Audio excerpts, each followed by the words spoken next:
So I say call to order when it's ready. It's time, yes. Then he's gonna read off the roll call. Don't know? Me? Okay. I can do that. Your staff now. Your staff. And then I think let people in. You have right? people. Oh. Yeah. Okay, where are they though? There we go. There you go.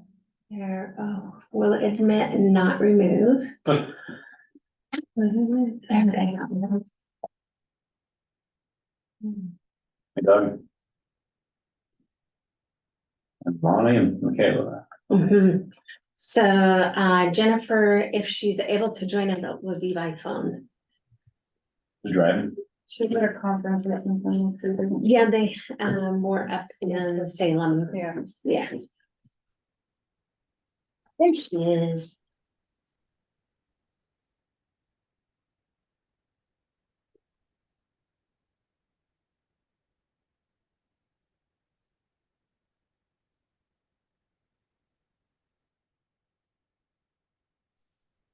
Step. Okay. We have a.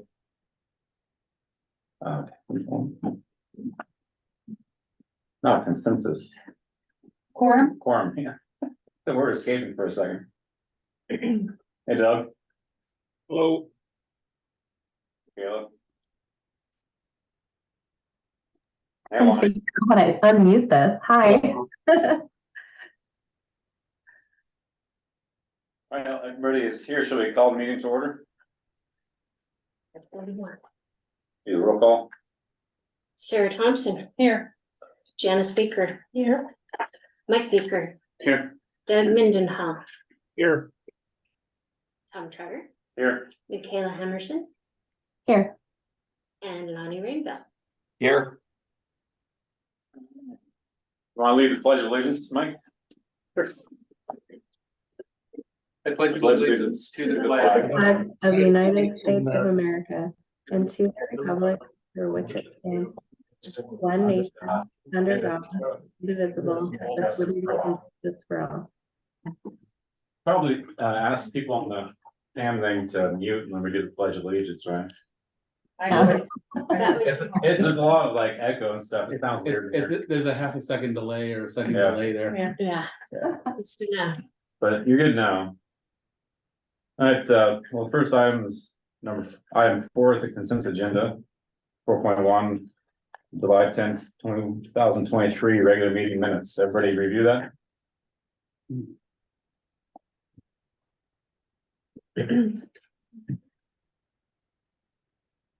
Are we approving the consent agenda or are we approving them separately? Yeah, The whole time. 4.1.2. Yes, both the July and August maintenance reports are there. I'll move to approve the consent agendas presented. I'll second. Got a motion by Mike, second by Sarah. All those in favor? Aye. Aye. I don't think I heard any no's, so it sounds like unanimous. And we can move on to, I assume the different dates on the maintenance reports for the number, there are different numbers every month, that do we just have different ones come up to different intervals is what it is? Yes. alright. We'll move on to item 5, the financial report, Sharon. Does anybody have any questions about the July, because we didn't have a July meeting, does anybody have? I don't remember if it was July or August, but I'm pretty sure I know what it is, but it's probably like the software that just purchased on an annual basis. That's why it's like 100% almost, or Is that for, the financial report. Is that in August, for August, or is that for July? I forget which month it was. Exactly. I just remember I noticed that when I looked through there. Maintenance. oh, Software for the call center. Let's see, the call center. It was like 23 or 25,000 or something. Yeah, 23/7. Yeah. Page 3 on the July. that would be the route map software. Yeah, that's what Yes, purchased. it is, yeah. Yeah. Yeah, it's pretty expensive. Looks like you might need to buy some new timber. Oh, yeah. I did. So for August, we should be using about 17% of our budget. Our general fund income is right at 17.48, which is right at budget. We did receive the Q1 STIP funds. And as soon as we complete Q1, we will do our federal funding reimbursements. Payroll overall was at about 14% and material and services was at 14.49%. So we're just slightly under budget for through August at this point. If anybody has any questions about any of the overages, I do have some notes that I made, so did anybody have any questions about the August? Any questions online about August, July financial reports? None No. here. All right. All right, there's no further questions. Do we have a motion to? I'll make a motion to accept the July and August financial reports as presented. Motion by Sarah, Second. second by Janice. All right, we have all those in favor for approving the financial report for July and August, items 5.1, 5.2. Say aye or. Aye. Aye. Okay. Sorry, I'm new at this, you know. So. You're doing fine. All right, It's nice to throw them a curveball once in a while and give it to them in a different language. I see.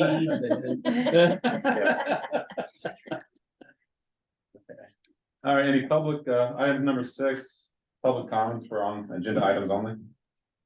So we have some public here. I don't have an agenda, so I've never got one, so. But I don't know. No, Bus ready? No. No, okay, good.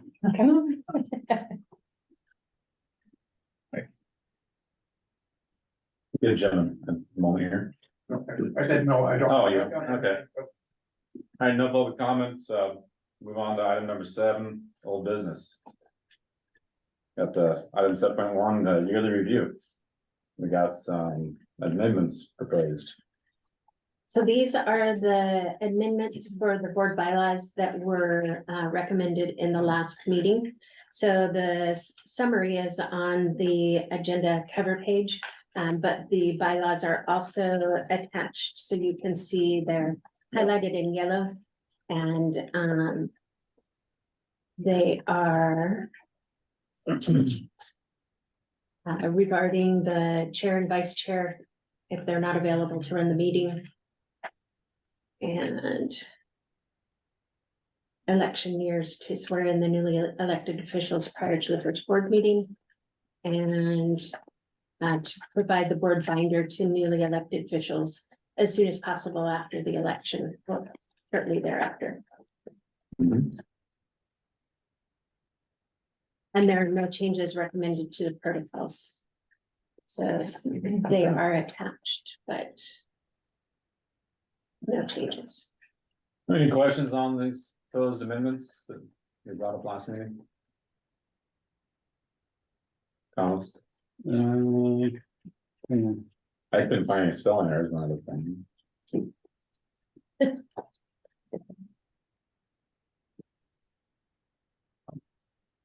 So the only other thing I was thinking of. Just trying to see if it was in the protocol, and it's not in the board bylaws. But, and it's just pretty standard stuff anyway, but, the board chair cannot make a motion. So usually, so just having something in there. Oh, And the reason, and the reason for that is the chair is, you know, brings the motion to the, or accepts the motion, you know, to be put on the table, so they have to be Switzerland, basically, they have to be neutral. I think they can second, although ideally they don't, but they can't bring a motion, but they can't bring typically a motion to the table, And you're right, I don't think that's anywhere in there. yeah. And although that's the way it's supposed to be done, it's not in there. It would be good to have that in there, I'm thinking, not that I'm thinking that Tom's gonna make a motion or anything, but we have had previous chairs who tried to put Mhm. stuff over in here. Do we have something that says like, it reverts to Robert's rules if not outlined in here or something to that effect? Is that in the protocols? I know we talked about before about, we didn't want to strictly follow Robert's rules of order. Yeah. But generally, we follow Robert's So- rules. Board training I went to, with the SCAO, they talked about that and said generally special districts don't follow Robert's rules exactly, Yeah, unless you want to. yeah, it's just Well- it can be very cumbersome in a district. Yeah, and another board that I'm on, it's not that we necessarily follow Robert's rules, but if it's not outlined specifically in the bylaws, it like reverts to that for things that aren't specified, like what you're saying, a chair can't make a motion. That's like a standard Robert's Yeah. rules rule, you know? Oh, I see, yeah. Well, I mean. Doesn't sound like a bad idea to me, anyway. I know back in the beginning that there was the conversation about rather consensus based or Robert's rules. Mhm. But Right. that was in the beginning. Yeah, much changes since then. Yeah. So I would just throw that out there that, I think like Kale said, you know, it wouldn't hurt to also just kind of say that, you know, we generally follow Robert's rules of order. I don't know if that's a bylaws. What do you think? Is that bylaws or is that a protocol for that piece? For the other board I'm on, it's in our bylaws, just like at the end, it says, you know, if anything not covered in here will, you know, follow Robert's rules or something to that effect, but I don't think it really matters if we don't have disagreement. If we have a disagreement though, I mean, that's the tricky thing about bylaws. So we had it one time where we had a board chair who was trying to push some things and nobody wanted to make a motion, and so he tried making motions and anyway, it's awkward and Mhm. it's not the way it's supposed to be. No, I agree with you.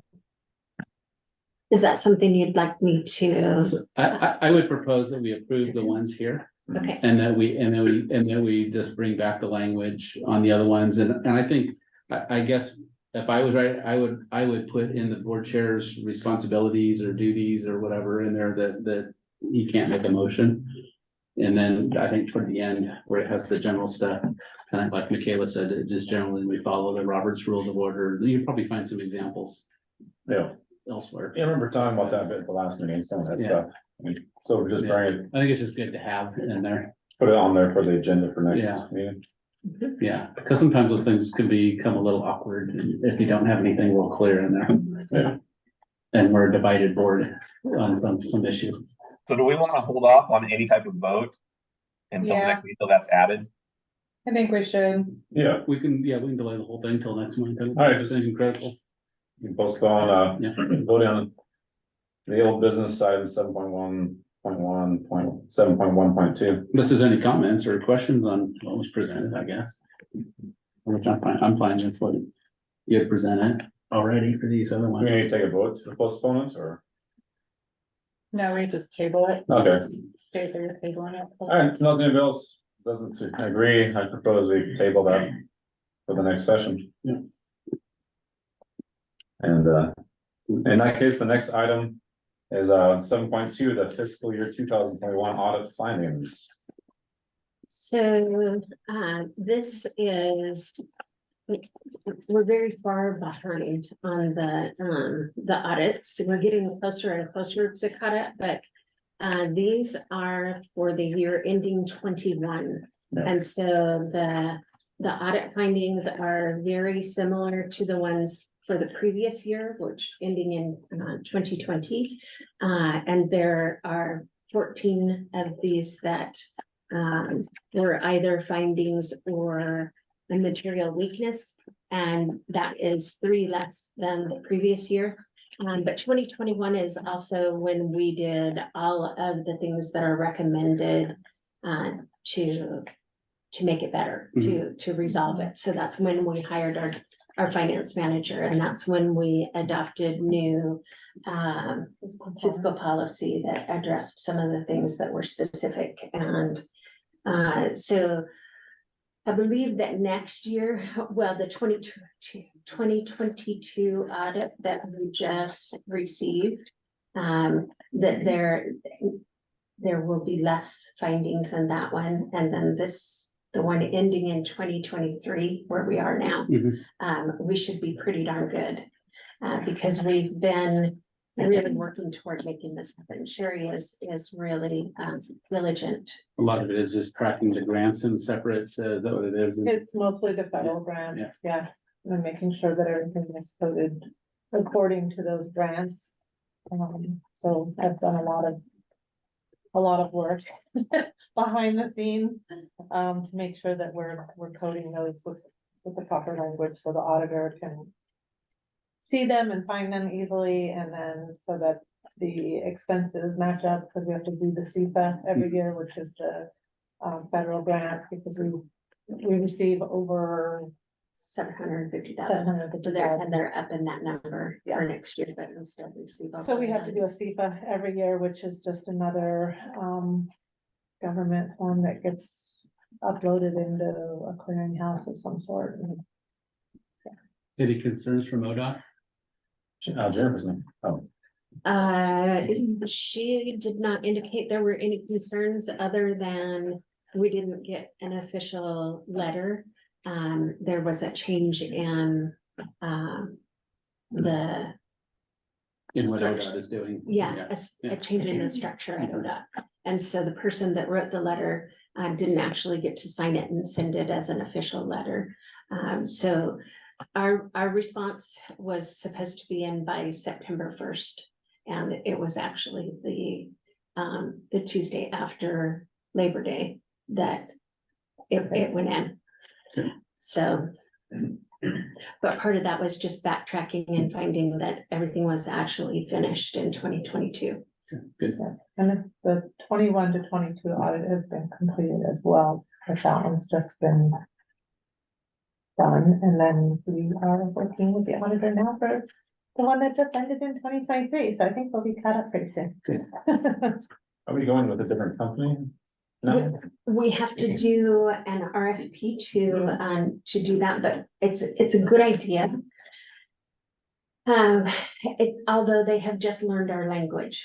Yeah. So, Are you doing an RFP every year? it was 3 years with the addition to add. Mhm. Yeah, yeah, yeah. Part of So, it, I think with COVID, I think a lot of, the auditors either were working from home, and then I think they lost auditors, and so there was a huge backlog of audits that they were trying to get caught up on. So they have gotten us caught up now, so hopefully we can stay caught up. Part of what Cheryl said, they have learned all of our language now, and I know what they're looking for, and they know how to read our books, so maybe it'll make it easier. the other audit is also included in your packet, the June 30th one that we just got, June 30th, 2022. So that's what we'll be doing this tracker on next. But they're already looking to meet with us for our 2023, because ideally we want that 2023 audit filed by the end of December, so that we don't have to get an extension. It's an extension, Yeah. it's like a forbearance letter. Yes. Is usually what they do. Yeah, so that'll be optimal to just be caught up and doing it on time, and that will relieve a lot of pressure off of everyone. Because ODOT has just moved for public transit. If you don't have your audits submitted on time and submitted to ODOT as well, then you will be more scrutinized.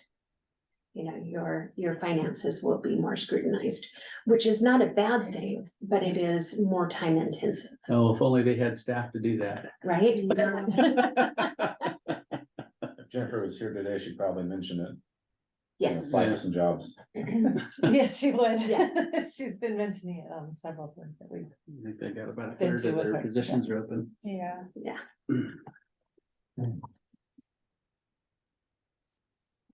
So, it was informational only. Any questions? No questions online? No, thank you for all the work you're doing on it, though. Sounds like a lot. Oh, looks good. It's been a lot.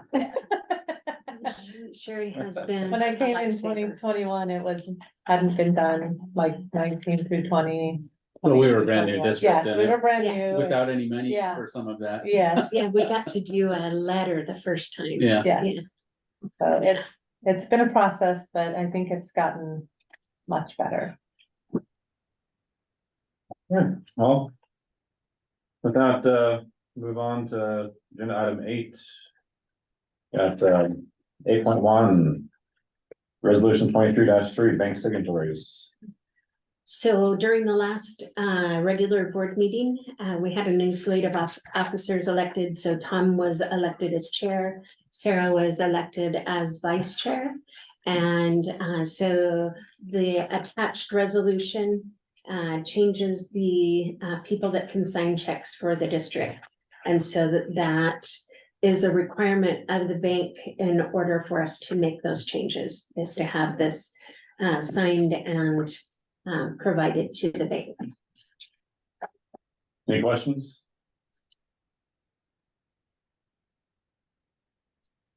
All right. We have a motion to approve and adopt resolution 23-3. Move to approve resolution 23-3. I'll second. No, go ahead, Michaela. All right, second, resolution or motion made by Mike Baker and seconded by Michaela Hammerson. All those in favor, say aye. Aye. Cheryl, on that though, I already signed a card, right? I don't have to sign another one. I don't think you do, but I will have to check. They might have to change your title. Oh, okay. Yeah. Yeah, just Uh, something. You could be the chair. I've been far enough removed from it for a little while. Yeah. Yeah, so I'll have to Okay. check the protocol. Well, motion passes. Sounded like it was unanimous. Mhm. All right, item 8, agenda item 8.2, update language for cash receipts portion of fiscal policy. So what we found when we had people out and people away at conferences and things of that nature is that our policy was really specific to two people, our downtown office manager who was coming up here to count fare boxes in 2020 and early 2021. But then her workload became such that she just wasn't able to do it anymore. But it specifically said in Oh, yeah. the policy that it was going to be her. So as I was reviewing, just how we go about the processes of what we're doing, especially we have some new folks downstairs and we're trying to make sure they know where to look for policies and things of that nature. And when I realized how specific it was, we have to open it up because there's a lot of times when it could be any one of the supervisors downstairs or and they could do it together, 2 supervisors, or they could do it with another employee. So that they often count with Sherry or Crystal or Selena. Sometimes I have even gone down and counted. Yeah. So we just need to open the language up to another employee, which allows us the flexibility to still be following the policy. Nothing about the procedure has changed. It is just the language of the policy that needs to match our procedure, because we are more than likely gonna get a site review. I would say probably next spring, because our 3 years is up and we are still brand new. And so that would just be consistent.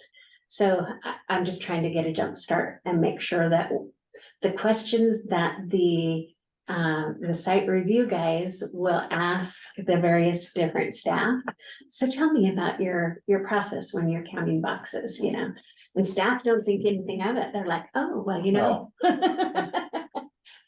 And they tell exactly what we're doing, and then the auditor will say, oh, That's not that great.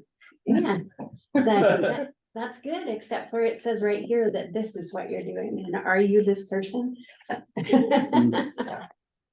So, I would say one thing on here that, that Sherry probably should not be involved in, based on this policy, in the count room.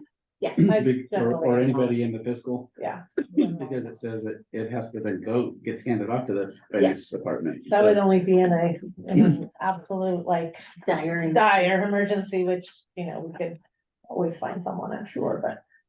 Yeah. It's generally Marley and Our fees for fares still 22% of total revenues? I do not know that Yeah, off the top of my head. I was wondering, since you changed like the fair price. Mhm.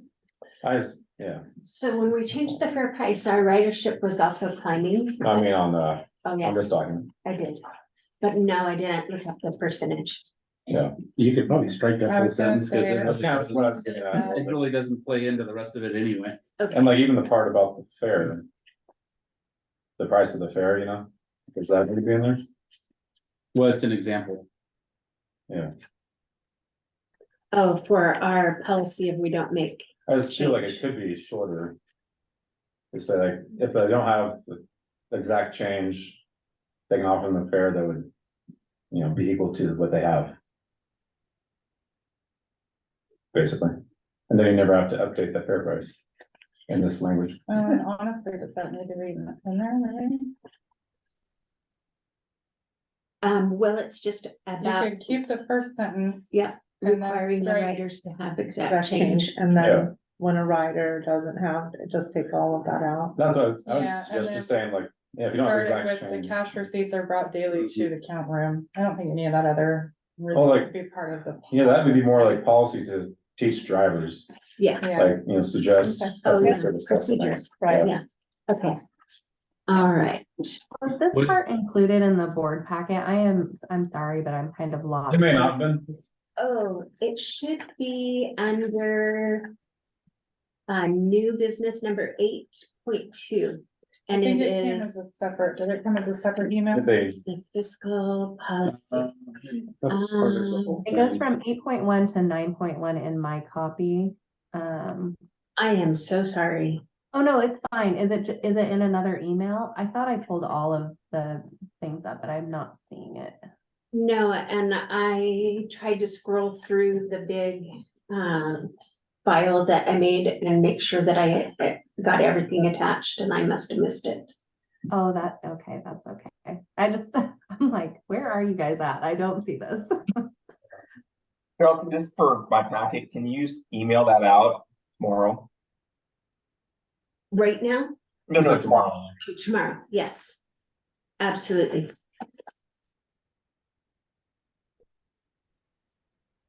So, we can wait to do the other modifications until everybody else has an actual physical copy to look at. Yep. But I think it might not be a bad idea to look at it again. Okay, and I'll put the strike through on the other, the more procedural stuff. So we keep them in the count room. How do we keep it in the count room? Is it? That's Do locked people have locker. access to So it? it's locked in a locker. It's locked in a locker. And that locker is secure? I mean, it's not like one of those you can just pop open. and- So we have like 12 lockers or more. It's a bank of lockers. It's a bank of lockers, Yeah. and each one has a lock that's sitting in it when it's open, so when the drivers come in, they put it in, they put the lock on, they lock it up.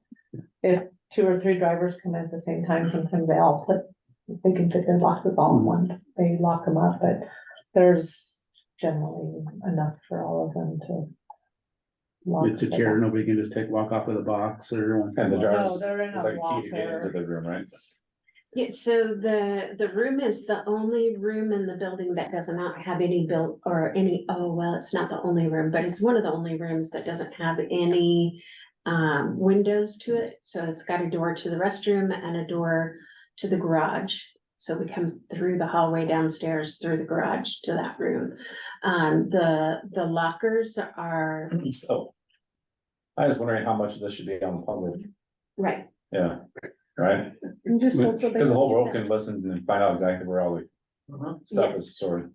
but Well, there it are is also public record. keys that are kept separately that are special made and numbered by the Farebox company. That all the keys are in the possession of others. Okay. What's So the that lock say with- boxes that come out of the bus are locked and then they go in a lock and a locker and get locked. It's like an outdoor lockbox. Understood. So you just want to table this one for next time? Is That's fine. that Okay, Okay, all right, yes. sounds good online. Yes, thank you so much. Yeah. I should have moved forward maybe. Can I make a request? Yeah, Doug? I travel every other week for work, so I never know where I'm gonna be when the meetings happen. Can I request that all the information that we need for the meeting be sent out by Friday prior? That way I can print off copies and take them with me. That is normally our practice, and we just had an unusual chain of events last week. And I was not aware. I just, I was not able to complete that, but we'll do better going forward. Yes. It's not a big deal. I'd like to have that, and I don't have any ability to print when I'm on the road. Yes, That's a reasonable request, I think. yes, normally it goes out on the Wednesday before. Okay, this is only my second meeting, so. Yeah.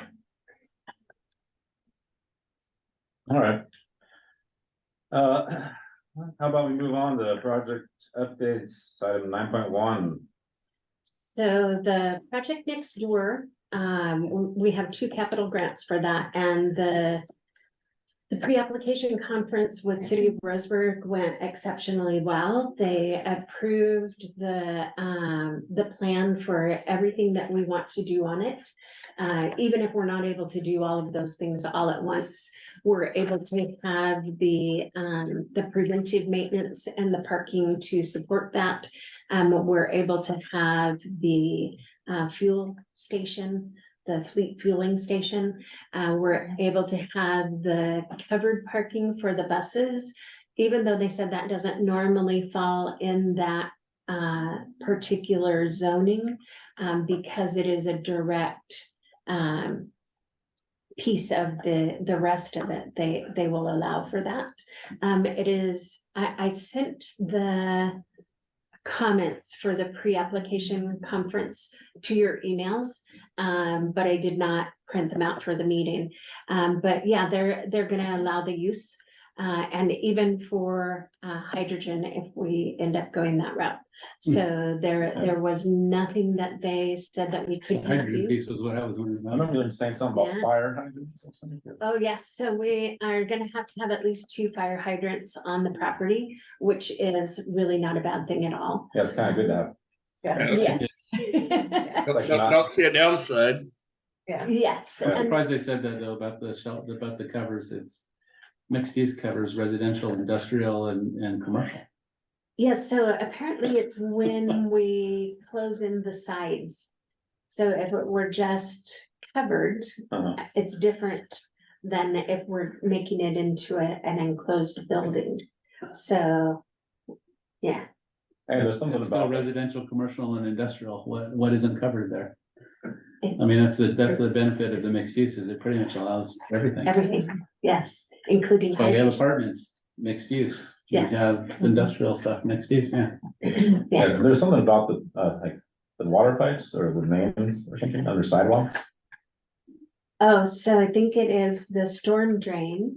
Yeah. It's gonna come in from Diamond Lake Boulevard, but I'll have to go and read it again. Yeah. I had wasn't that a bus crash Oh. in the meeting? Yeah, so there was a little bit of the meeting that I was distracted, trying to make my phone stop flashing and turn it over so I couldn't see who was calling me, and it was all in all a very good meeting. So I should have the NEPA to Jennifer Boardman before the end of the week. Good. So as long as the federal government doesn't decide to shut down in October, then we might have NEPA before Christmas. And then it'd be looking at the real estate transaction, right? Mhm. Yes. Okay. Anything, comments online? No, thank you. All right. How about we move on to agenda item 9.2, updates, low no grants, number 35395. So the big news here is Proterra, the electric bus company that we had partnered with, has filed chapter 11. And so they are not 100% sure how that's gonna work out. What they asked me to do is to wait 60 days till they do know. Because what they think is gonna happen is that they're gonna split the energy and the bus building into two separate businesses. Somebody's gonna buy one, somebody's gonna buy the other. And so then their bus manufacturing is the thing that has typically brought them income and made them money over the years. They have a really quality product, in my opinion. And that is just between the difference of what I've ridden somebody else's electric bus, and I've ridden the Proterra bus, and the Proterra bus will do 65 on the freeway.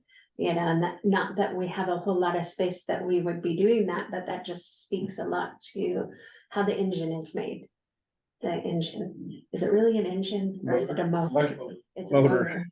Yeah. Yeah, so we will have to wait and see. Regardless, it's delayed. And if we choose to go with a different manufacturer, there are a couple of them. So that is a possibility, but we would have to take our federal grant and get it amended to where we could partner with either Gillig or New Flyer, or continue on with Proterra. Does it cost more or less? It's pretty much the same ballpark, but we would be at the end of a 2+ year build period. Will we be with this new company or we don't know that? I mean, I would think they want us to go on hold for 60 days because it makes the value of their company more. Gillig's been around a really long time too. Yeah, but you've got contracts, Yeah. you got existing contracts, which increases the value, so. Yeah, Yeah, but do they make high floor buses? Gillig? Like their website only shows low floor. no, they don't think I thought. So you usually pay more for the low floor, right? Well, and you And their usually shortest bus is 29 feet, right? 35. Well, they offered 29 on the website. Oh, Yeah. I didn't know. And they have like. you Can choose- we get a little bit on the backstory of this? Because I'm under the perception, maybe wrongly, that they've delayed it production before. I mean, just some clarity on that, because it seems like they've done it before, and if they're gonna ask us for another 60 days to even make a decision, that seems kind of. So we only got our executed grant agreement for this one, and I believe it was October. Was it October, or is that the one we just got in? I think it was No, October. so we got the capital grant to start the building in In October. October. But the Lono grant for the bus purchase, we had everything to them in February so that we could sign an agreement when we got the executed agreement. And so this announcement came out right about the same time that we got our executed agreement. I don't think I actually had the agreement in my hand, the executed one, until, was that August 16th when I forwarded those to you? Pretty like you to remember. I'm kind of wondering if we should perhaps consult our legal advisor about the best course of action. Well, so it's gonna end up going to the federal government. You know, if we can't stick with Proterra, then we have to go back to them and have them rewrite that portion of the grant for us. Yeah, now that you mentioned that. Yeah, How long will it take for them to amend the grant? I do not know. I haven't had so we had a grant extended, not any amendments to it, just an extension of the timeline for the delivery of vehicles. And that was March when the paperwork went in and the extension went through in June. And that was to extend it to the end of the year. So several months is what it Okay, took. well, that just means we can wait 60 days because the amendments. Oh, coming yeah. on here. Yeah, it's, we did, isn't that Charger that we got, a Proterra Charger? so the Charger, because we were going to the conference in Yeah, Washington. Oh. And they changed the delivery date. okay, that's not here. I told them, I'm so sorry, but I'm not gonna be here to accept this delivery. Okay, And you're gonna have to reschedule. So they rescheduled. And then the week they were supposed to deliver it is the week Yeah. that they announced. that might be fortuitous. for It's us. very good. Yes, very good. Cause it is now sitting in a place down in Phoenix in a warehouse. Yeah, Okay, well, there's no action Better than required. sitting for in our us here, I garage. believe, right? Right. yeah, better than sitting in our garage Yeah. by a long shot. Yes. Yeah. Yeah, So it's not good news, you know. it'll be interesting to see how it plays out. I looked up Proterra bit on the internet, and found some articles that weren't very enheartening. Yeah, well, but you're gonna find that with any bus manufacturer. There's the Yeah. good, the bad. Yeah, no, they've delivered thousands of buses that are good. Yeah. That's what I also read. Yeah. And right, especially this time, they're gonna get a lot of media out there, because bad news always sells. But I think that this is I'm not sure if the data article mentioned down here, but in any case, there's no action required for us here, right? No. So unless there's any more comments from anybody online or in the room, I'd say we can move on to the next item on the agenda. All right, let's move on to item number 10, general manager report. So I sent this out very late in the afternoon, and it does not even really kind of scratch the surface of everything that we've been into for the last 2 months. The personnel changes have been, it requires a lot of, time and attention. You know, when you have somebody with foundational knowledge, on their way out, and then you have, people that have minimal knowledge, but they're really willing to learn are coming up. It requires a lot of time and attention. And when Randy is on vacation or away for any reason, then that falls to me. So I've been back in operations a bit. I've even driven a bus. Wow. So it's been very good for me to be back, knowing that I can just spout the answer and know, you know, when it is like policy related or procedural, that kind of thing. But then the other kinds of like the schedule and things of that nature, I'm not in that daily anymore. I don't know who's driving what route, what bus, any of those kinds of things. But I do know the right questions to ask to get them to think it through so that they actually resolve their own issues. So it's been fun. It's not been bad. And I know that the end result will be really worth it, you know. So I'll go to some training in a couple of months, and I'm gonna go to the site review intensive so that I remember, well, that I'm caught up on the new stuff, you know, but then I remember to come back and look through all the things that we're gonna need to have in ship shape. Our preventive maintenance is one of them, and we're coming through really well on that now. So to come from 48% 2 years ago as our starting point for this tracking that we've been doing and reporting to the board. And we're up above, I believe we're above 90% this time. So that's pretty good. Do you have any questions for me on To replace your executive assistant yeah, that's, so that's gonna be high on the totem pole for sure. It is a key position, of course. I had really thought about going with a temp agency because we've done that in the past. On the flip side of that, the choices are sometimes extremely limited and then what you can pay. If we're shooting for within a budget, a specific budget, and they're taking $3 an hour off the top of that, it starts the person out at a disadvantage. So I'm gonna get that posted on Indeed, and there's another one that we have access to through ADP. I can't remember the name of it, but I'll get it posted in a couple of places. Mhm. I think it's more important to find a good fit than to make it happen super fast. Not that I'm going to, not gonna drag my feet on it or anything,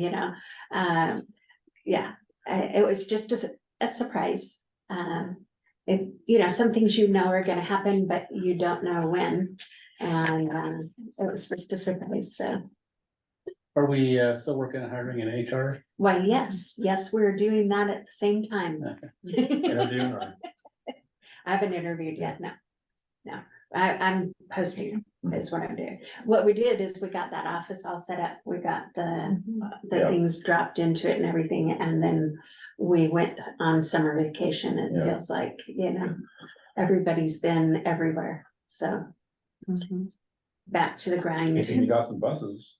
We did, so we did get 6 new vans and ProMasters? no. Oh. No, they are Ford Transits.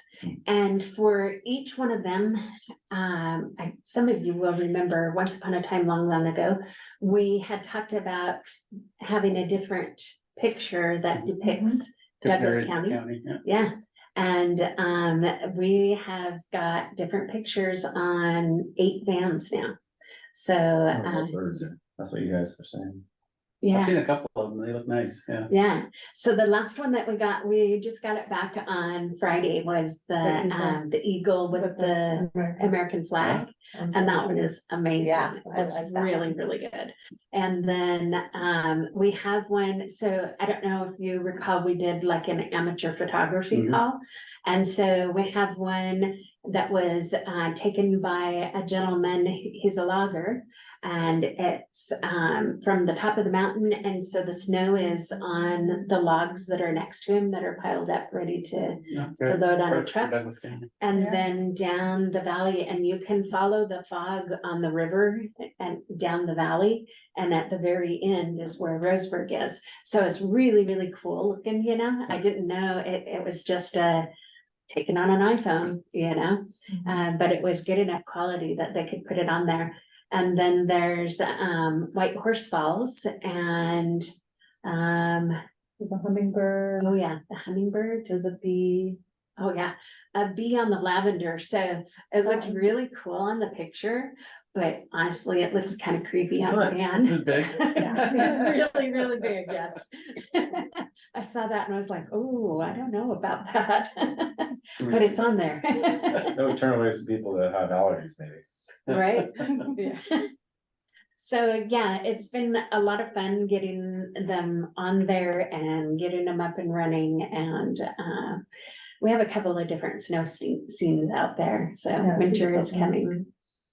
Yeah, so now we have 3 more coming that are they're sitting up in Washington. And we have 3 small blue buses, so 16 passenger, 3 ADA stations. So they're the appropriate size to either do like Sutherland, South County, or get the lifeline back up and running between Cottage Grove and Wolf Creek. So that connect that gap in the state. The state route, that's not system, that's it, yes. And if we do that, then there's the potential to access a different pot of money, which is the 5311F. And the only way you can access that is if you have a route that is significant in the state system. System is the word, Yes, so Significant in what way? like it closes a gap. Connect system, so you can ride Yeah. transit. Yeah, so Douglas County is the gap. Grants Pass and Eugene basically, right? Yes, Or Bend and the coast or something. or even just us in the coast. We used to Yeah. go to the coast, but only one day a week. Yeah. Yeah. So when we look at doing that again, we need to look at using a smaller vehicle, like one of these vans, you know, do it as a demand response. Kind of a thing where we can pick people up here and then drop them off along the way and pick people up over there and bring them back. The fare be Go different? grabbing. Pardon? Will the fare be different? Just like day fare basically. Yeah, we did a $5 day pass last time, yeah. Yeah, and we had really good ridership considering we only went one day a week, you know, to each one of the outlying areas. We had come up to right about 750 a quarter. Which doesn't sound like a whole lot, but it's a lot when you consider that, you know, people have appointments 5 days a week, but we're only available to them once, you know, so. It'll be interesting to see how this turns out. Is that there and back Mhm. each day? Yeah. Mhm. Yes, it would actually be twice. It would be a morning run and an afternoon run. And 3 days a week. We do Monday, Wednesday, Friday, It's like 30 hours. about that, yeah. How was the conference? Conference was good. I got to do the judging for the rodeo, which I didn't know how I'm like, all right, what am I gonna do? But I got to do the right turn backing, yeah. And it was really neat because they had it set up for 3 different size buses, and there were the smaller buses, like the 16 passenger, I think they're 28 foot, something like that. And then there were the 35 foot and then the 40 foot. And I tell you what, talk about some expert driving and how inspiring. I wish I'd had a video so I could play it for my drivers, because those people come flying up there because they're on a clock for the whole course, you know. Come flying up there and they come to a stop and they spot the cone outside of their window, and they pull forward and crank their wheel and whip it back, and they back up and they stop within 2 to 6 inches of the cone. Wow. And, you know, and then they're off and on their way. And some of them did that. I'd say probably 5 of them did that without touching a cone, without knocking a cone over, nothing. They Yeah, were, without having to pull forward and back again. like, Yeah. Yeah. they Oh, were really an good. expert, really, really amazing. But the coolest thing about it was they had a go-kart, that they had a bus there, so it was painted like one of their buses. And so that was the cover on the go-kart. And when they did the, American flag, yeah, the the Star Spangled Banner, they put the American flag on it and drove all the way around the whole course with the flag flying and the music playing. And it was, it was one of those things that for a small amount, you know, it would boost morale in a huge way. I know there are plenty of people that would volunteer to drive that in the parade, as opposed to one of the bigger buses. Can our drivers attend the rodeo? They can, Yeah. they can, Usually have to have like attendance and other stuff, right? yeah, I did that one year. 'Cause I drove a bus, you know. yeah. We got to like drive and launch a gigantic ball. And you got to score for how far you make it go. Oh, Yeah, they also were trying to get it to hit something too. I think they got like 4th place or something. But that was the first year they started doing it again, because they delayed doing it for like a decade or more. yeah, it's been a long time, It sounds like it's really amped up since I did it, yeah. but they had to do national, I think even international. This was like an competition. obstacle course. Yeah, there's that Yeah, too. Each section had something different that they had to Yeah. do. They had to go through the whole thing and then. They do that in on training a too, timer. Yeah, not the giant ball, but yeah. So now Randy has all the dimensions to be able to set up a course. And so we don't have Gotta find to, like an old log yard or something. yeah, we don't have to set up a whole course in one day. Yeah. But we could set up like one of the stations, you know, and then as everybody comes in from their shift at the end of the day, you know. Up have to them- the fairgrounds parking lot. Yeah, The yeah, front one, yeah, Yeah, you could, do a competition here, then whoever wins that, as long as they have the right attendance and whatever, yeah. yeah, no accidents, they go down go to that one, yeah. themselves. That's a real rewarding. Yeah, we've had a number of accidents this last month. We got, Any of them were at fault though. no, no. I think the one where we got, head on in Canyonville, that was after our last one. So, there wasn't a whole lot of damage to the bus. It was mostly to the bumper and, straighten the bumper and we're good to go. They look kind of funky and we should probably get all of those bumpers replaced that have had that happen, but, I'm just now starting to delve into the insurance conversations, that have been happening that I wasn't paying attention to. It was not part of my job. Well, wouldn't that be an operations manager kind of? Yes, that is how we are going to make it going forward. Yes. Yes. There are a number of changes on the horizon.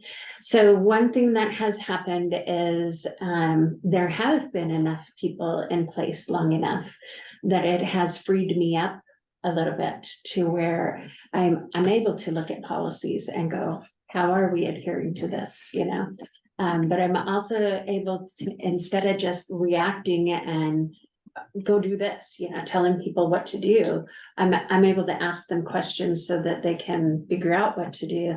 But I'm also able to see where our system is struggling, and so they need a coach. Yeah, And I would so, just look for where you could delegate responsibility and maybe even where they can delegate responsibility. yeah, so we had, all of the insurance stuff was going through Christine. And so I, just had well, I had faith that she was doing the right thing, and for the most part she was, but she has the lack of operations knowledge. And then Randy is exceptionally good at what he does, but he comes from a much bigger system where everything was delegated and there was not a whole lot of hands-on. So we're just, bridging some gaps, bringing some things together that have been kind of discombobulated. Yeah, yeah. So I hear you use the term battling the DMV. Is that more than just getting a form? They're just still that they're just reluctant to get out an e-plate? So, when Christine went the first time, they, not only told her that they wouldn't, give her e-plates, but they were so frustrated that she was not accepting their answer. She's like, we have a fleet that has 30 e-plates on it already. I don't know what the problem is.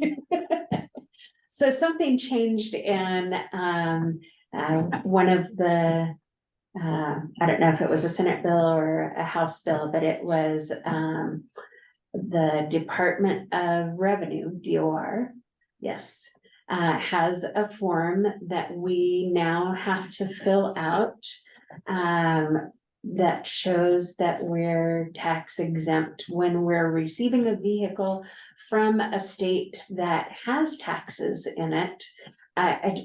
It's kind of convoluted and it was really hard to find the form. I delegated that to somebody else, so. Yeah, it seems like a registration. Yeah, so in the handbook, it gives you a very straightforward paragraph that says this is who qualifies for e-plates. And when I went in before, when we were first coming over from UCAN to the district, all I had to do was show our formation documents and, they knew that we were going. Some of the vehicles were coming from the county, so they were already e-plates, and then some of them were coming from UCAN, which was charitable, but they understood the whole. But apparently there is a new supervisor down there that is going by the letter of the new law that says that their is something that we have to have filed with Department of Revenue in order to qualify for those plates. So we got trip permits. And well, the first day we didn't, they just told her it's too late, we're closed, you can come back and get trip permits another day. So then she went back again and she got the trip permits, but they still couldn't tell her specifically where she would find what it was. They just kept saying you have to have something on file at DMV.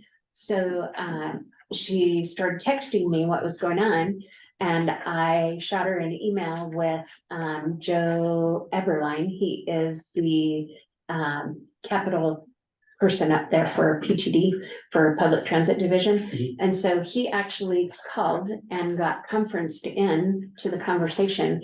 So with him being there and part of it, and then they gave Christine a handout that said, this is what you need and why. And so we were able to, from that, then find the website that Joe sent us, our Joe Eberline sent us the website. And then from there, we were able to find the thing that we have to complete. Is it, we're not gonna put out any clarification to other transit agencies, so they don't have to go through that? Yes, we are. We're gonna help with that, yeah. Because apparently we're the first. Yeah. Yeah. Like it. Yeah, it was a battle. Well, and probably other districts are more, you know, they've been in place for so long, people don't even question it. They don't think twice about it, you know. But we're still brand new enough that they look for all the details. Some have more than one DMV office they can go to as well. Well, yeah, that's what Joe was suggesting. Why don't you guys just go down to Canyonville or up to Eugene? Yeah. Canyonville's very easy to work with. Yeah. Yeah. Yeah, and you can walk in and there's no line. Yeah. Yeah. Yeah. You can ride a bus down there too. Yes, you can. Yeah. And do, You can take the bus down there that needs a plate. can you help me? Oh, Goodness. So, on the ridership numbers, moving right along. On the 1, 2, 3, on the third page. It's the one that looks, I don't know, yeah. you can see Small. this one. Yes, so the yellow highlights is a projection. When I first looked at this, I'm like, 23, 24, I thought you told me you didn't have August done yet. And she says, no, it's a projection. It's a projection. And she's actually pretty good at projecting. She's usually a little shy of what the actual number is, but she's basing it on all of the other years and the ebb and flow. You know, October is almost always the highest ridership with I think it's April. It all looks like May, yeah. Being the second highest in ridership. So those trends, you know, you can kind of project based on that. So it looks like we are already for the month of July at, it says a 28% increase. Trending 23, 24 service.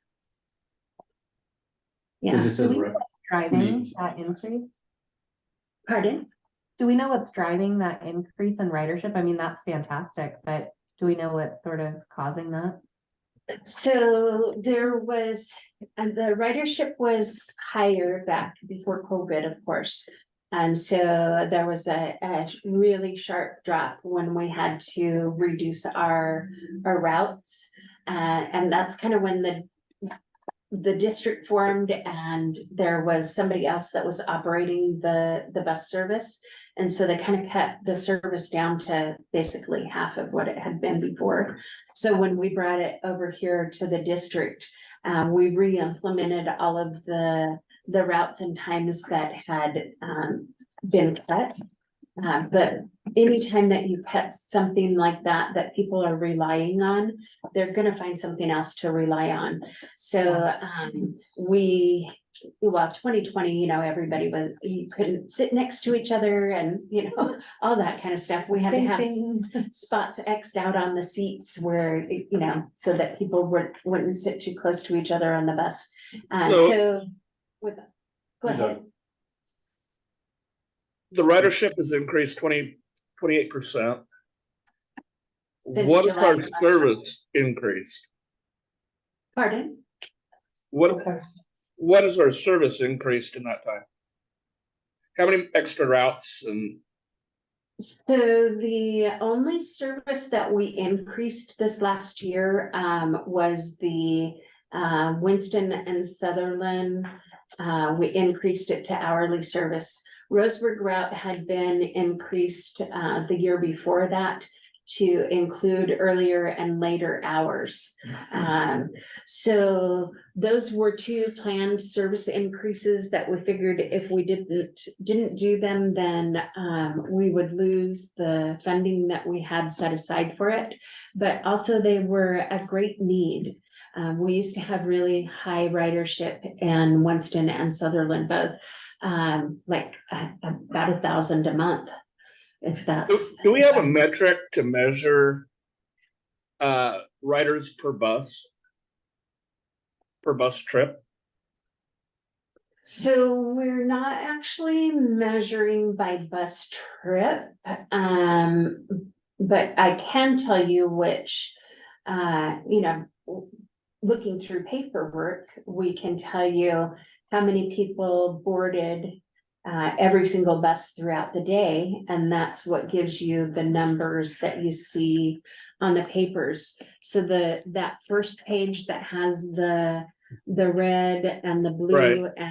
and so the red is the Roseburg fixed route numbers. And so you can see for August of 22, there were 4,828 rides. And July of 23, where we are now, it was 5,027. And then Winston and Sutherland, they are still shown as a combined number on this, but we're gonna split them out because they've been separated for over a year now, so we can separate those numbers and get a better look at that as well. Is there a percentage that shows what the service increase was when we increased Winston and Sutherland? I could get that number for you, yeah. I'd appreciate that. Yeah, and back to Michaela's question, I believe what's driving the increase in ridership is the regular riders that rode before are coming back. But then also kids ride it to UCC as well. So the beginning of every semester, that's your October and probably the April, May timeframe as well. Is the people going back to school cause a surge there. But also the gas prices right now. There are a lot of people that are making those decisions, can I afford to drive my car? I mean, I know that for me, back in 2008, when the gas prices were similar to what they are now, I had to move from Canyonville to Winston because I couldn't afford to commute to work. So those economic drivers are definitely out there, and the higher the gas goes, people are not happy when they have to choose the bus, they'd much rather be driving their own car. Yeah. Is there any funding sources for like increasing our ability to track more? Like, I know some buses, they have like a little laser beam or something in the doors that tracks entrances and exits. I don't know if that's something that there might be funding for that, maybe we It can is install. on our list of things to do, yes. I think then you can also track the time that they do it, so like some agencies will expand service at a certain time in a certain place, because there seems to be more demand, and that could be another way to increase ridership. Yes, we do that all by hand. Yeah. So, which is kind of labor intensive, but it is, Crystal can draw a lot of numbers out of there. There's a lot of labor involved, like just with the grant, I mean, if you can get that, but then somebody has to do the labor to. Yeah. Get the grant. Do we track on-time performance? So we are supposed to track on time performance, yes. have we been tracking it? I do not believe that that is something that has been happening. No. I believe that, I'm surprised because we adjusted the schedules a little bit. I would think we'd go back and verify that that those are actually working. yeah, so there, for most of the schedules right now, well, Winston and Sutherland, they work I'm Sutherland if you hit a train, if you get caught at the train tracks. It would not work to hit a train. So Yeah. Yeah. that causes delay. But the Roseburg route, it is the traffic in town. So early morning, we run on time. I mean, I can, if I go over to Starbucks and grab a cup of coffee in the morning, I can be guaranteed that I am gonna see those two buses pass each other if I'm there at the right time. So wouldn't you adjust your minutes in the peak periods so that you have more time to get to those stops? Therefore, and work on that, trying to increase that and then put in some areas that you can lay over to So we've take up the time if you need to. We've done as much of that as we can, but there's really no more that we can expand and still remain in hourly service and still provide the required breaks for the drivers as well. What we're waiting for is the buses. But I'm just saying, I mean, if we can't expand the minutes, then that would say, okay, well, do we need to adjust our routes? Well, So that we have shorter routes to be able to keep people on time, in order to do that, we have to have more buses. right? And our Mhm. buses that we ordered 2 years ago are not gonna be to us by the end of 2023. And But are we thinking along those lines rather oh, than yeah. just replacing buses? That's what I'm asking. No, so we actually have a plan that that will take 3 buses on the Roseburg route.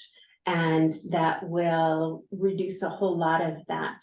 And it will take it down to, instead of hourly service, it'll be more like 40-minute service. But we are gonna, But being on time is the most important piece. Even if it's nice to have it sooner, greater, less frequency, greater frequency. But also being on time because the Yep. bus needs to be reliable. yep, safety, service, and pardon? Liability. No, 3 S's. Oh. Safety, service, and how could I forget? Oh, I'm getting old. Oh, I'm having a silver moment. Safety has got to be number 1. Our challenge with on-time service, aside from that 10 o'clock in the morning till 3 o'clock in the afternoon. And the trains, the trains will always put us behind, but it is breakdowns right now. We've had some change in staff. So now I actually get notified every single time that there's a breakdown, which was always the procedure. It just wasn't happening. So we're posting that, we're getting it out there on Facebook and Twitter so that people can, check social media, and at least the ones that have social media, they can see where we are and what's going on. But we have had so many buses break down in the middle of the routes. It's just insane. And then we get crashed into because people don't see the big blue bus. So we've had 2 accidents this last week. One we got hit like a sideways head on, and the other one we got rear-ended, So that puts us way behind, and we don't have the replacement buses available to put somebody else out there. Before, like when I was a driver, if I was involved in any kind of an incident that put me behind schedule, waiting for the police to come take somebody off the bus, whatever the situation happened to be, I could call the office and I could tell him, I'm waiting for the officer to come here and either remove somebody. That, for me, that's what it seemed to be. I get the rowdies. But anyway, they could, at that point, call a driver that lived here in town, really close. And they could come out, we had Fleet really close corner rifle range there, so not much different than where we are here. And we had vehicles that were spare vehicles that were still in really good running condition.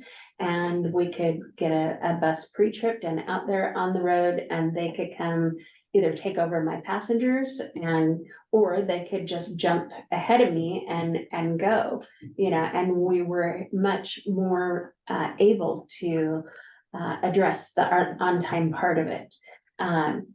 We just don't have enough vehicles for the age and the number of mechanical issues that we're having. The 2 vehicles that have been ordered for 2 years that are still not going to be here at 2.5 years. They are to replace 2 of those internationals out there, Which company is that with? That is Shetke on that one. And then the 3 electric buses, they're actually supposed to be expansion, but we had just planned to use those on the Roseburg route and then be able to kind of decommission and use those heavily used ones as backup pieces. I'm just throwing a question out here. It's all it is, because I'm new. Does it speak to our maintenance department or the staffing, or do they need more people to maintain the buses to keep them on the road? The maintenance issues came when they added the DEF systems to the bus. So, Okay, I can understand that. Yeah, between the clogged filters and the alarms that go off, and it goes into limp mode, and it's insane.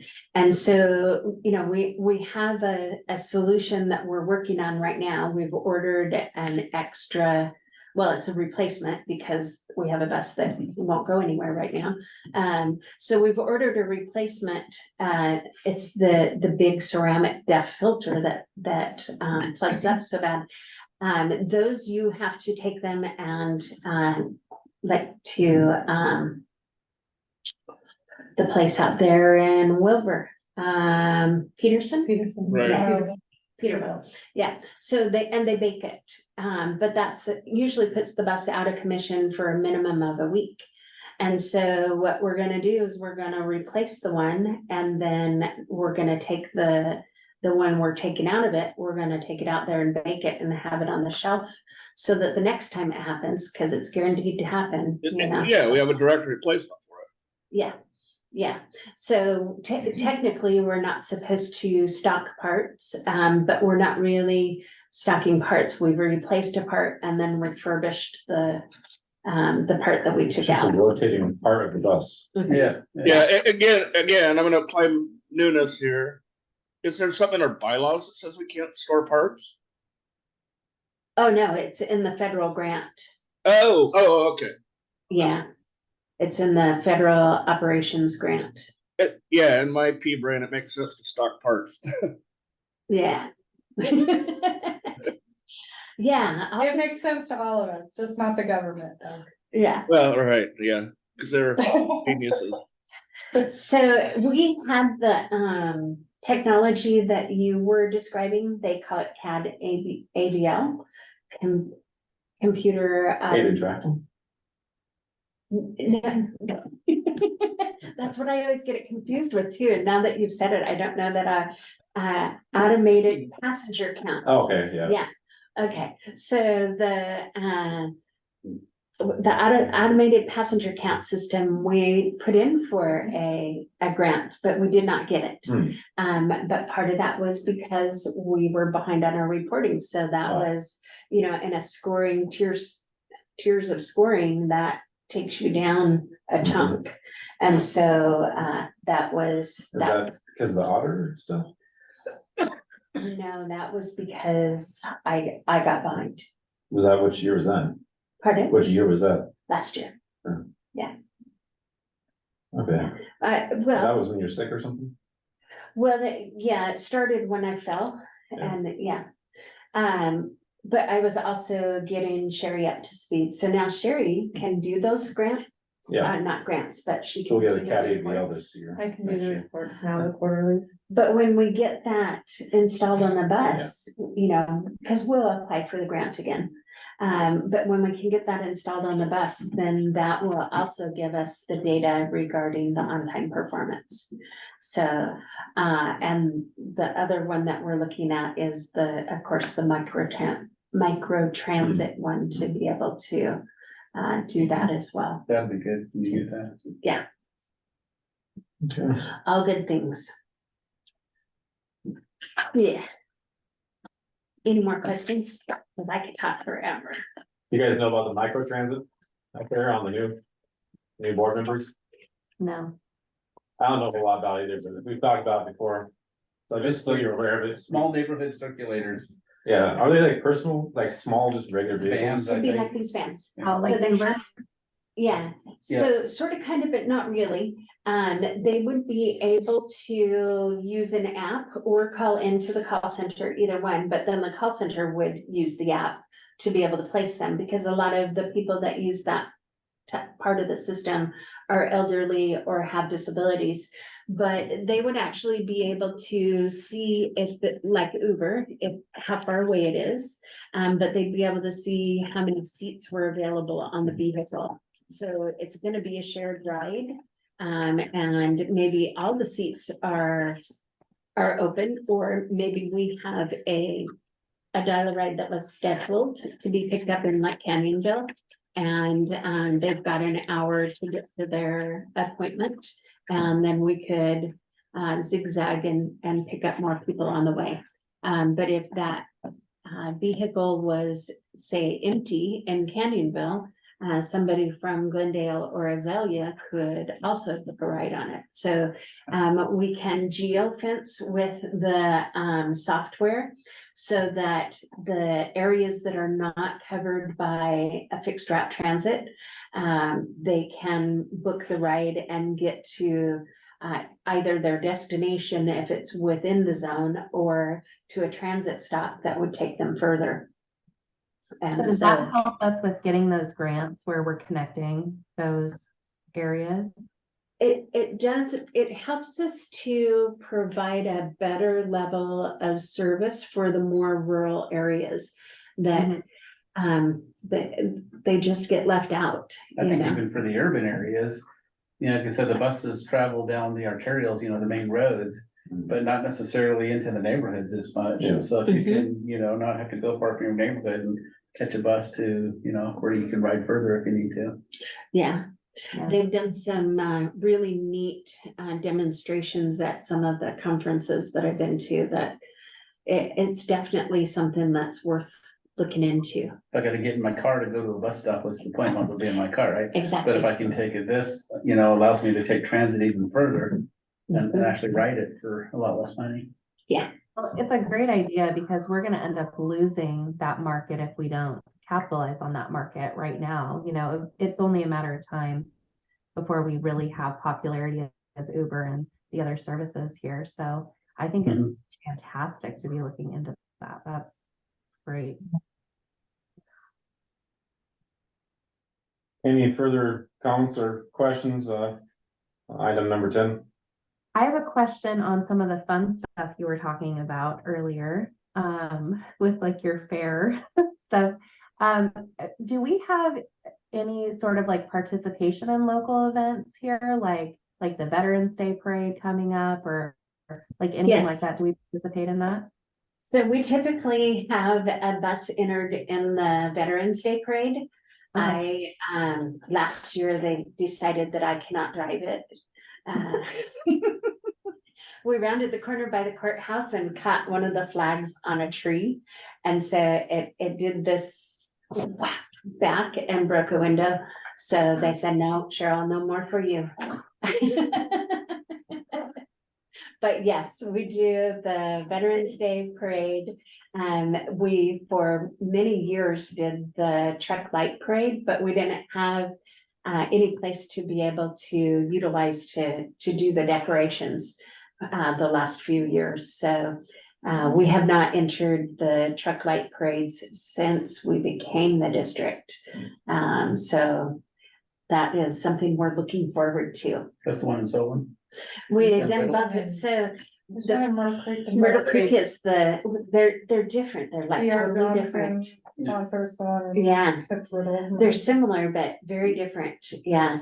The first time that we entered the one down in Myrtle Creek, we won first place. And the next time we got third place, and all of the other times we've got first place in our class. And then in Sutherland, I think we got second or third. We have all of our ribbons in the hallway, yeah. So, yeah, we've been in South County lots more than we've been in Sutherland. I think we've only been in the Sutherland twice. Yeah, but it was fun. We have these blow up reindeer that you can stick out through the small top window. So you've got front legs and the head out the window. And then we would bring like kids, you know, well, adults too, but we would bring kids on the bus, like my daughter, and all of the drivers that wanted to bring their kids on, you know. So we would take those and shake the legs from the inside and then spin them around, and you'd watch the little kids on the sidewalk and they'd be like, oh, and then they're pointing, you know, mom, you know, and getting the somebody's attention. It was a lot of fun. That's awesome. Thank you for sharing.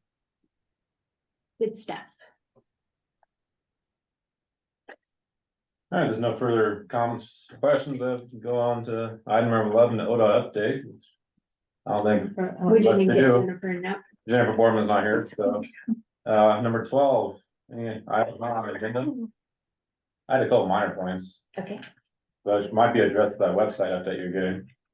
But, I just noticed you have a web page. It's, this is like the final address, /riding-utrans. And lists the paratransit price as $2 per trip. And then on one /Umpqua rides paratransit, it lists as $4 per ride. oh, so the missed a spot, Yeah, yeah. just So, minor there. yeah, the website, I don't know if you've been on the special districts website, but it is very user friendly, very, I know that when I go there, I can go click, and, you know, find either the menu or the button to take me right to where I need, you know. It's very intuitive. And the Streamline is who does their website, but we would also get a discount having our website done by them. And then it also, during the demonstration, they showed what the back end of that looks like. And so you could give different users different authority. So like we could give Randy and the supervisors downstairs the ability to change schedule times or to put banners up that say there's this bus is delayed due to, you know, a crash on Garden Valley or whatever it happens to be. And then to edit the actual content, like if you go in and you see that there's you know, the wrong dollar amount, or, you know, something is worded inappropriately, really trying to move it all toward people first language, and the ability to just click into the box and then edit just like you're in Word, you know. It's simpler than editing a PDF. So it's also hosted in a cloud. So part of the reason that our website does what it does and opens up a new web page and a PDF, and then you have to make it bigger, and it's not really user friendly. Yeah, it's labor intensive to use our website. So anyway, it would make it a lot easier to be able to manage it, and aesthetically, you know, you could put video clips on it. We could take the video that we've got running downtown at the office, the travel training video, and we could have clips of that. We could have the whole video on there. We could drag and drop our connection to our YouTube board meetings and have those on there. It just things that right now are difficult to make happen. It's a matter of drag and drop. You Well, know? So we are making those changes, I guess. I mean, yes. Okay. So I told them I don't have the time to do that right now. I need to hire somebody into that position first and then work with them. I can't be the point man on this. Yeah, Who would you hire for that? the executive assistant. Okay. Yeah. All right, so that's on hold for the website. Well, I figure we have it going by December. Okay. Yeah. Well, that, be good. Gives us a couple months. Okay. Anything else for non-agenda? No? All right, public comments? Yeah, I missed my last This is Jim DeLapp. time here. I'm sorry, Jim Dwight, because I had surgery, 6 weeks that I could not drive. I did not qualify to get to my physical therapy appointments. Because the closest bus stop is at Fred Meyer's. And that was a half a mile farther than I needed to go. I walked. Cause it was about a mile and a half from home. Who did you talk to? I went online and it says, here's what you have, this is what you have to do to qualify. And the process was so ridiculous, I said, forget it, it's not worth it. It's got an extremely long application. Mhm. Extremely, I mean, it's like, what, 20 It's pages long or It's something like stupid, that? hell, The one I filled out for my mom, Yeah, yeah, it's ridiculous. yeah. It asks the same questions over and over and over Yeah. again, and it just goes on I forever. mean, literally was like 20 pages long. Yeah, It was a and I lot. didn't even print it all out. Transit would be the ideal thing, Yeah, just something that come in, could have picked me up, and they could have taken me there without having to get to a bus stop. it is not easy. Jim? You have to really want to do it. Jim, what my mom did, because she's blind and can't see to fill the form out, she just called them and they did it for her. Uh-huh. And they got it all filled out for her, so It'd almost be easier if that's what it said online. just to instead of call. having the form, because the form is really intimidating and just makes Yeah. you say. I agree. No, Yeah. no, thank you.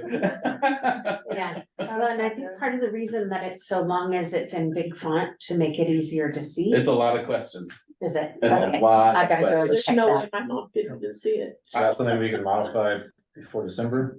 Oh, yeah, it's Okay. definitely something we Yeah. can modify. It needs to be about half the size. Yeah, I know people that At need that, least. that's, It should be simple. It shouldn't be more than a page. Yeah, really. Being inside and knowing what's going on, it should have been easier for me, Mhm. Yes. Yeah, and yeah. it wasn't, Yeah, Yeah, yeah, and I'm really sorry that happened for you. you know, yeah. it happened, you know, but, you know. I was gonna bring that up too, because I had to fill it out for my mom, and I'm like, what? This is really long.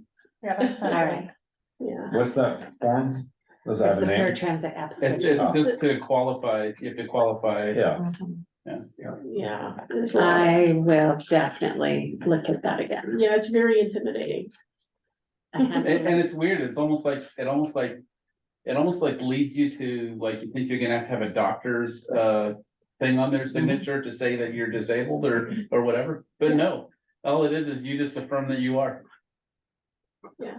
And it's like, then oh, it wow, I asks went through you all of over that and and over that's. again, And are you I've been sure saying, yes, I am. regular bus? Kind of asks you that over and over again. Are you sure you can't, what's your reason why you can't take a regular bus? They asked like 10 times. Yeah, And I put blind. I mean. Okay. That It's is, over and over and over again. The whole form just says blind, blind, blind, blind, there's blind. nothing on there saying call either, Pardon? there's no like, Uh-uh. there wasn't a nice thing to call, yeah, so maybe if we can add the phone Didn't thing prompt too. you to call. My mom just, I think she Took a while to did, she find the did call, number. but nobody oh, nobody nobody answered. returned her call, so she had to call back. Yeah, oh. And then they answered. So that kind of was a deterrent too, but I told her, Yeah. call again. It's okay.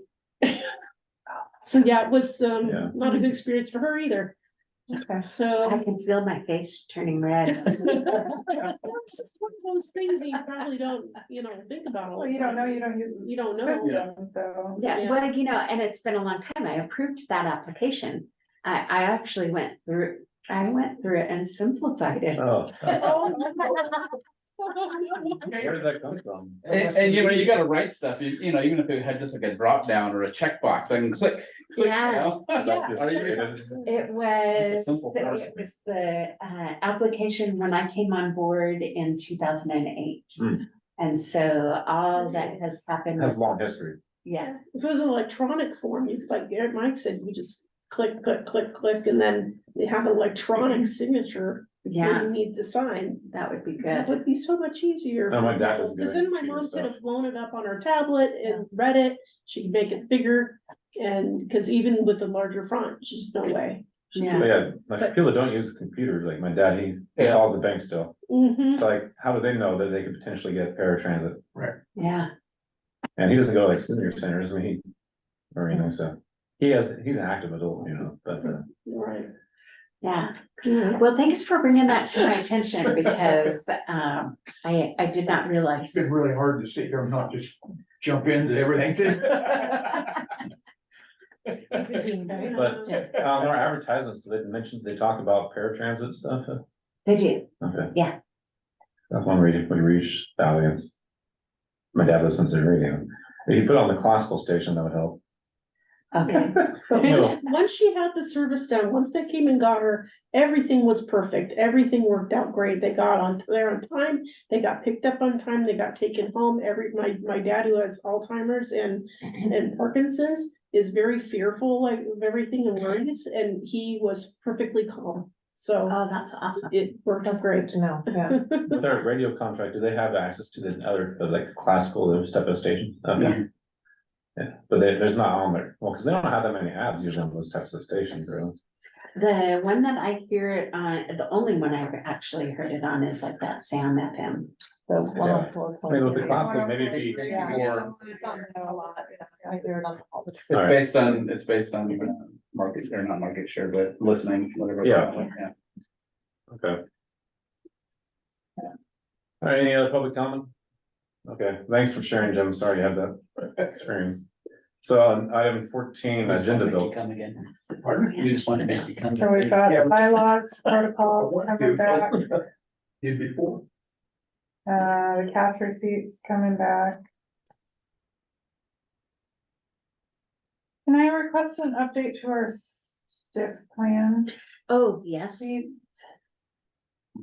just kind of want to see, check in where we're at with all of our projects. Yeah, that is something that was on my agenda that slipped away. Yes, very good. Is it possible on the ridership too, to show 13 months instead of 12? I had that, Oh, yeah. yes, That would be nice. Just so we can compare it actually to what it really was, what the year. Yeah. yeah, The same month, the year before. yeah. Yeah.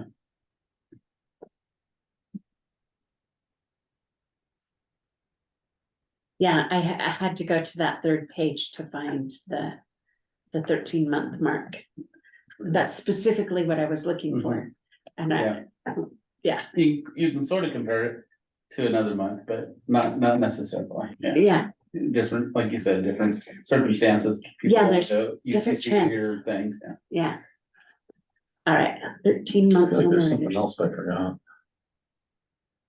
You can always email me too. Okay. Yeah. Probably not gonna remember. Pardon? I probably won't remember.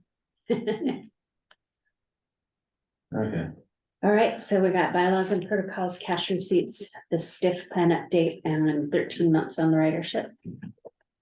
And can we get riders per bus and versus the increase in service?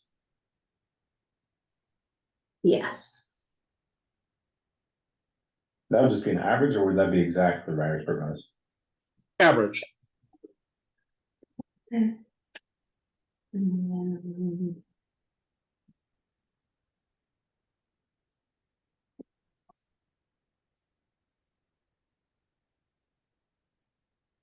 Those are actually two numbers that we discuss, so they'll be easy to pull.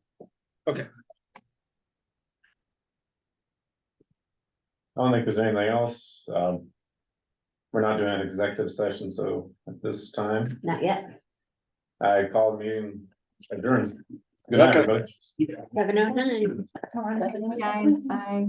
Yeah, Good night, you guys. oh yeah, you need to sign that, yeah, I'm not in front of Cheryl. okay. Oh, yeah. And then we need to, make For calzone day? copies. So that you can have one and So you're observing me? Did you do that CMR I'm thing? gonna end this. I walked Naomi through it today. Oh my gosh, that is so